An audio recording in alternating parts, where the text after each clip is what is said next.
आज के तीनों ऑर्डर्स का रिव्यू देख के मेरा दिल खुश हो गया। अल्हम्दुलिल्लाह, मुझे यकीन नहीं आ रहा था कि ये मुझे ही मिले हैं। कमेंट में आप लोगों के साथ भी ज़रूर शेयर करूँगी।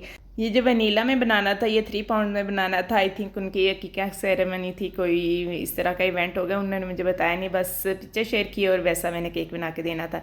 और एक बनाना था बेंटो में और एक बनाना था 1 पाउंड में। बेंटो का जो केक बोर्ड मेरे पास ख़त्म हुआ था, तो मैंने बड़े वाला जो केक बोर्ड है ना, उसको काट के बेंटो साइज़ में कर लिया है। बना तो मैं इसमें भी सकती थी, लेकिन फिर कस्टमर्स के एक्सपेक्टेशंस जो होती हैं ना, वो बढ़ जाती हैं। नेक्स्ट टाइम अगर उसने 1 पाउंड का ऑर्डर देना होता है ना, तो फिर वो कहते हैं कि पहले भी आपने बेंटो का भी इतने में ही बनाया, इतना ही बना दिया था, और अब 1 पाउंड में भी। तो मुझे ये कि जो बेंटो का साइज़ है उसको उसी साइज़ में रखूं, और जो 1 पाउंड का साइज़ है उसके लिए वही बोर्ड यूज़ करूँ। जो 1 पाउंड केक था, इसकी कस्टमर ने रेफरेंस पिक्चर शेयर की थी, लेकिन बेंटो की मुझे नहीं की थी। उन्होंने कहा था अपने पास से कोई अच्छा सा मुझे केक बना के दे दे। मैंने कहा ठीक है। तो ये दोनों ही केक अर्ली मॉर्निंग जाने थे। एक तो मैंने बेटी के हाथ ही भेजना था उसके स्कूल, और दूसरा जो था वो नेबर्स में बच्ची ने लेके अपने कॉलेज जाना था। तो फिर दोनों ही मैंने अर्ली मॉर्निंग देने थे, बच्चों को स्कूल भी भेजना था। तो मैंने कहा अब डिफरेंट मैं स्टाइल क्या यूज़ करूँ, तो एक ही क्रीम बना के दोनों केक रेडी कर देती हूँ। तो फिर मैंने 1 पाउंड के लिए जो डिज़ाइन बनाना था वही मैंने बेंटो के ऊपर भी बना दिया। दोनों कस्टमर्स को बहुत ज़्यादा पसंद आए थे। डिज़ाइन एक का तो जो था चॉइस थी ना, उन्हें तो पसंद आना ही था, लेकिन बेंटो वाला जो था उन्हें भी बहुत ज़्यादा पसंद आया था। टेस्ट भी, लुक भी, सब कुछ।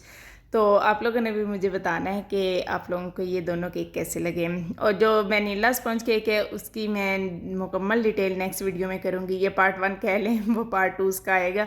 इस मौसम में जो क्रीम इशू हो रहा है उसकी डिटेल भी मैं आपको बता देती हूँ कि आपने cream medium to high speed में बीट करनी है। 3 मिनट आपने मीडियम स्पीड पे बीट करनी है, और 2 मिनट्स के लिए आपने हाई स्पीड पे करके तो उसको बीट करके जल्दी से उसको यूज़ कर लेना है। आपने केक शेक की पहले से ही कटिंग करके रखनी है, और उसके बाद आपने क्रम कोट करने के बाद इसको दोबारा से फ्रिज में रख देना है, बल्कि फ्रीज़र में रख देना है, और फिर बीट करनी है दोबारा से क्रीम, और फिर उसको ऊपर अप्लाई करेंगे। बाज़ दफ़ा ऐसे होता है कि क्रम कोट करने तक ही क्रीम हमारी काफ़ी सॉफ्ट हो चुकी होती है, और जब हम ऊपर क्रीम लगाते हैं एक और लेयर जो फाइनल प्लास्टर हमने करना होता है, तो उस वक्त जो है नीचे बहुत सॉफ्ट हो चुकी होती है और ऊपर वाली क्रीम केक के ऊपर ठहरती नहीं है। तो इसलिए आपने क्रम कोट करने के बाद भी उसे फ्रिज में रखना है, और उसके बाद आपने उसे फाइनल लुक देनी है। और हर बार आपने फ्रेश क्रीम लेकर उसको बीट करना है। ये नहीं कि एक ही दफ़ा बीट करने के बाद उसको दोबारा बीट कर लें, ऐसे नहीं आपने करना। आपने थोड़ी थोड़ी क्रीम बीट करनी है, बस उतनी सी आपने बीट करनी, विप करनी है जितनी सी आपने यूज़ करनी है। उसके बाद आपने दोबारा से लेनी है, दोबारा से विप करनी है।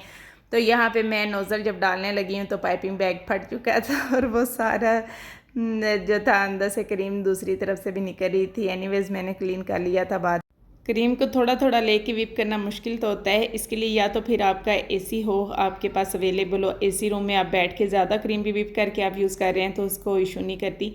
लेकिन अगर एसी अवेलेबल नहीं है तो फिर आपको मेहनत करनी पड़ती है, और फिर जो शौक़ रखता है वो तो फिर जब काम कर रहा होता है तो उसे अंदाज़ा भी नहीं होता कितने घंटे गुजर चुके हैं। लेकिन जो बस ऐसे ये चाहता है कि उसको अर्निंग और वो केक बना ले और वो अर्निंग कर ले, तो ऐसा मुमकिन नहीं है। केक बहुत टफ़ काम है, और ये वही कर सकता है जो इसको अफोर्ड कर सकता है, जो इस पर मेहनत कर सकते हैं।